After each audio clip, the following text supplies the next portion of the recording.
I reckon it's time for another goddamn segment. Let's play a bit of Prepare to be Judged. You're under arrest! Throw down your weapons and prepare to be judged! Justice! Audience member who has previously agreed to be judged. Taylor, who we got, brother? Bring him up on screen. A willing participant is necessary. We're going to make 3 assumptions about you based on your appearance and our intuition, where you're from, what you do for a living, and an interesting fact about you. And then you get to tell us the truth at the end. We got anyone? So we have somebody who is a great friend of the show, but I don't think we know a ton about them. Please welcome Mike Cuniff. Oh, interesting. Okay. Okay. All right. All right. Well, one of the greats, one of the long time supporters of the show. But yeah, I think you're right. I think he remains mysterious. I know he's got a wall planner. I know that much. All right. Dan, you want to go first? Or you want me to? What do you feel? How are you feeling? I can go first. All right, do it. Bring it. Okay.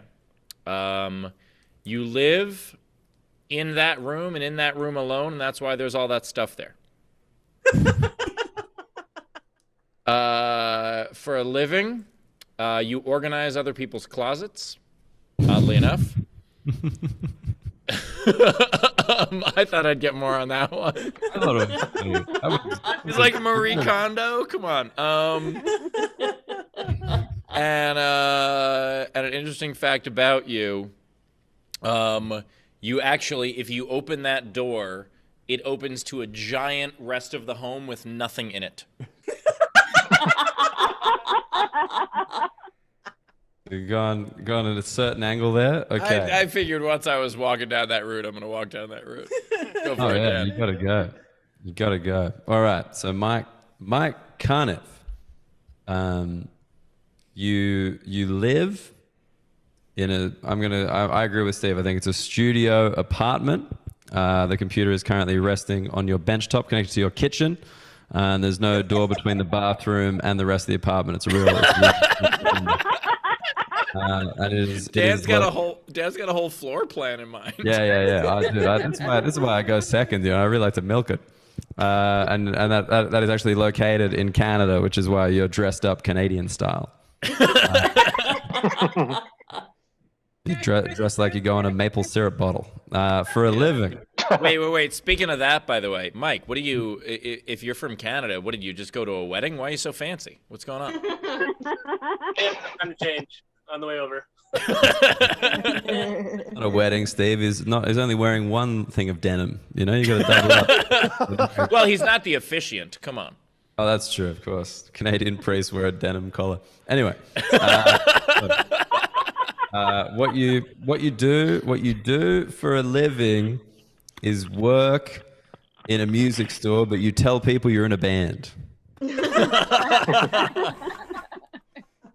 And the interesting fact about you is that you actually have great hair and you wear that beanie because you think it looks good. Nice. All right, what do we got, Mike? All right, so I'm not from Canada, but pretty close. The state that sometimes is thought of as like the cousin, Minnesota. Explains why you nailed that. Otherwise, for work, I do kind of 2 jobs. My main job is retail, like order and sales over the phone. But I also do some DJing. Appreciated the comments earlier in the show, and and then I guess let's see, for a fun fact. I guess you've seen some of it in some of the group stuff or whatever. I do some drawing and sketching and stuff. So Mike, DJing. What kind of DJing are we talking about here? Well, I work for like an interactive DJ company, so we go out and we show people how to dance. We do the dancing with them, like get people participating. But we play like a little bit of everything, so it depends on like what the crowd wants or what they want. So this is like party DJ stuff? Yeah, pretty much. And we do like events and schools and weddings and anything you can think of. Bar mitzvahs? Yep. Yeah. I feel like I've done enough of them, and my boss is Jewish that I feel like I'm a 5% adopted Jew. You're still not getting access to the space laser. I don't care how. But he can Wait, make is the that- laser so many different colors with his music. Interactive Jewish space laser. Oh, it's just for dancing this whole time. Why I is there a didn't know. disco ball in the laser? All right. Thank you so much, Mike. Appreciate it. Bar mitzvah DJing. Is that a big racket? The bar mitzvah DJ? I mean, it depends on the place. Like in New York, there's a lot of work for a bar mitzvah DJ. In Minnesota, not as much. What can I ask? What is the American wedding song? Like the song that you always play at every wedding and Taco it Bell's goes off? Cannon. God damn it. That's true. Are you serious? Taco Bell's Cannon. I don't think I've ever been to a wedding where I haven't heard that. Oh, you suck, Steve. What? Hold on. I know that voice. Why is someone so upset? Jake is so upset. That took me too long to get. What? Pockfell's Cannon, about why that gets played at every wedding. All right, I'm never mind. confused. Did I accidentally make a pun that I didn't know about? I might have it confused with something else, but You thinking like the bridal waltz or like the Here Comes the Bride? Was that I what you were don't. thinking? If I'm right, then that's what I'm thinking of. If I'm wrong, Are you then thinking no, of not even Taco one. Bell's Cannon? That also might be what I'm thinking. I just because in Australia we just got this song called "Horses" by Daryl Braithwaite, right? It's like I'll put it in the chat. It's like, but at every Australian wedding, that song will play, and a lot of people get very excited, and it's like the chorus is just like, and that's the way it's gonna be, little darling, like that, and everyone just goes for it. And I wanted to know the American equivalent. You give me fucking classical. Well, not that. I'm like, I was what? talking about like typically that's played when some people are like coming down the aisle.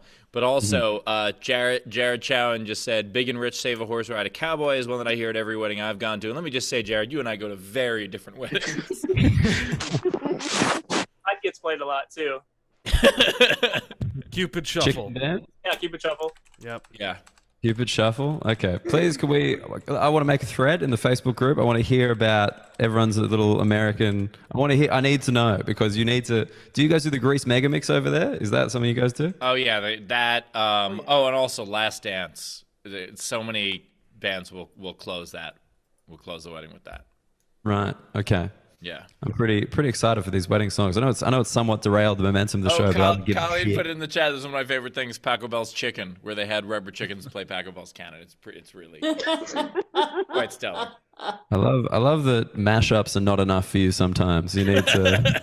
Can we get I this gotta classical ruin song played everything on in different chicken? ways. Yeah. It's just like I will not accept an original, not on my watch. Time for the game. Yep, time for the game. Let's play this game. Let's slow down a song. For the game, slow down a song.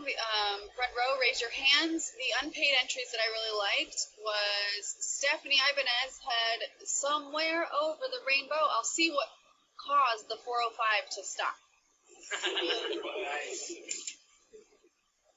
Terry Hogenkamp had Just Call My Name and I'll Be There eventually.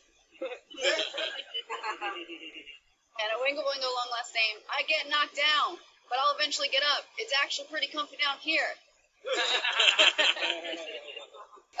Mike, go ahead.